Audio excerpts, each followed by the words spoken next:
Hello everyone and welcome back to Spicy Veg Life. Today we're doing something a little bit different.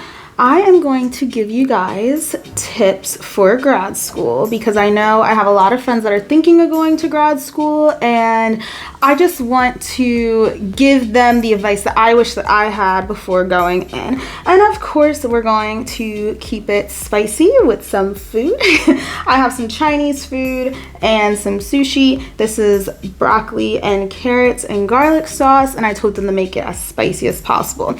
But for you people who are only here for the tips, I will have the timestamps down below for the tips that I am giving, so feel free to skip ahead.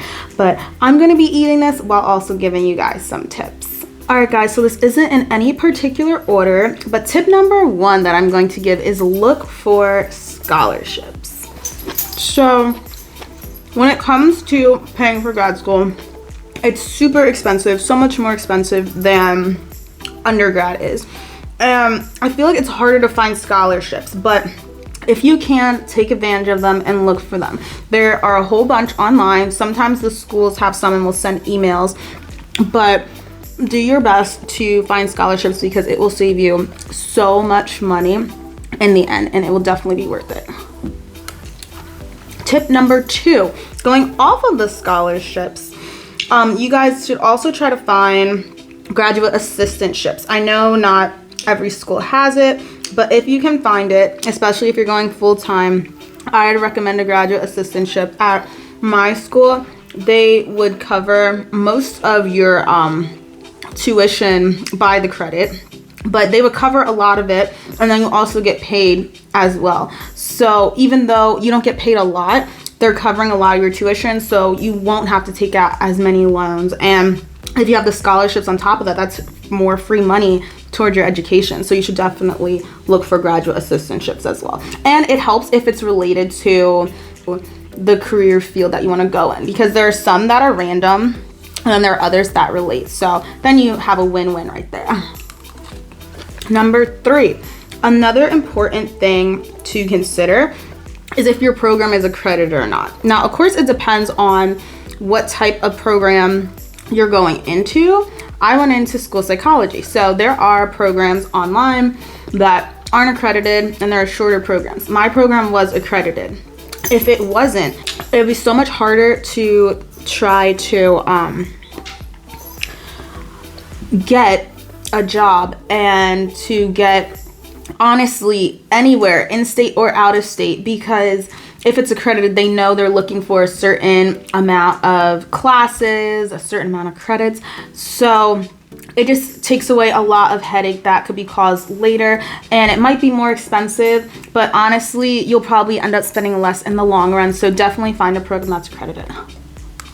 Tip number four, definitely become friends with your cohort, or at least a couple people in your cohort, because yes, you have your support system of your family and friends, but the people who are in the program with you are going through the same thing that you are. And when you leave college and grad school and go on to the workforce, those are people who are starting just like you are, and they also went through the same experience with you. So when you have questions, you always have someone to turn to. And of course, it's good to have friends and know people who have been in the field longer, but those people are going through all this with you. So it's good to have that connection, and then you don't feel alone because they understand it. They understand it more than probably anyone else would, especially since it's the same program, same teachers, same classes, all that stuff. Tip number five, do not procrastinate. I know they say that all the time when you're in undergrad, when you're in grad school, elementary school, all the time.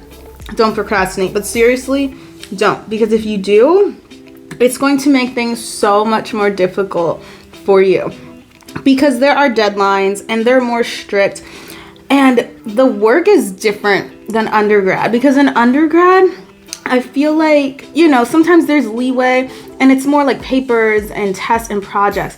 Yes, there's that stuff in grad school too, but there's a lot of out of the field work because they're training you to do the job that you want to go into. So if you're procrastinating, you're gonna have everything pushed to the end, but these things take time. They're over the course of a semester. So you won't have time if you procrastinate. So don't do it. Number 6, take time for self-care.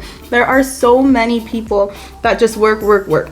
You need to take care of yourself. If you are not running on your best energy, being your best self, then you're not, it's not going to be a pleasant experience. Yeah, you might get through it, but at what cost? Like, you are important. You are the most important vessel. You are the one going into this career. We need you to have self-care and take care of yourself. Not to look like anything. It could be taking an hour break every day, go for a walk, join a dance class that you like, do a hobby, film videos, something that is for you and you're making time for it and it's taking you away from your work and bettering your mental health, because that is just as important. Also, as well as your physical health. Maybe cooking is your thing. Whatever it is, you have to take time for yourself. It will make grad school so much easier and you will be at peace and you will finish. You will be great. You will be the best that you can be.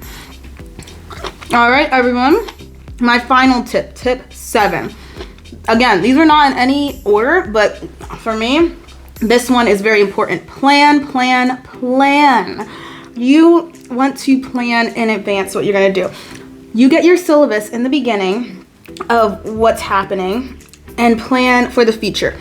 This goes along with not procrastinating too. If you can plan ahead and you can try to get things done in advance, it won't be stressful. And of course, things arise. That's why you plan, because maybe you plan to do something that's due in, or plan to do something 3 weeks before it's due. All of a sudden, something comes up. You can't do it till that next week. That's okay, because you still have some time to do it.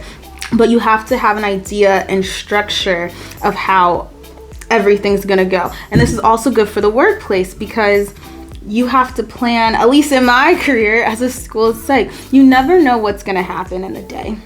And that's fine. But that's why you have to have things in order in advance, so that if something does arise and something more important needs to happen first, it's okay. You're not like, oh my gosh, but I have to do this, it's due today. You're like, okay, I can do this the next day, and it will still be fine. So that allows you to plan for the unexpected and also to kind of have an ease of mind and be able to go with the flow, because you are like, I'm doing this in advance. All right, everyone. That's all the tips I have right now for what I wish I knew going into grad school. I hope that this helped you. I tried to find things that I wasn't able to find on the internet. I tried to make it not broad. I tried to get in and make it as concise as possible. So if you have any other questions about grad school, especially if it's about school psychology, because that's what I went to grad school for, and I'm finishing, I'll be done in 2 months and then I'll begin working this August, please let me know. I will help you as best as I can. Thank you so much for watching, and I will see you guys next time. Bye-bye.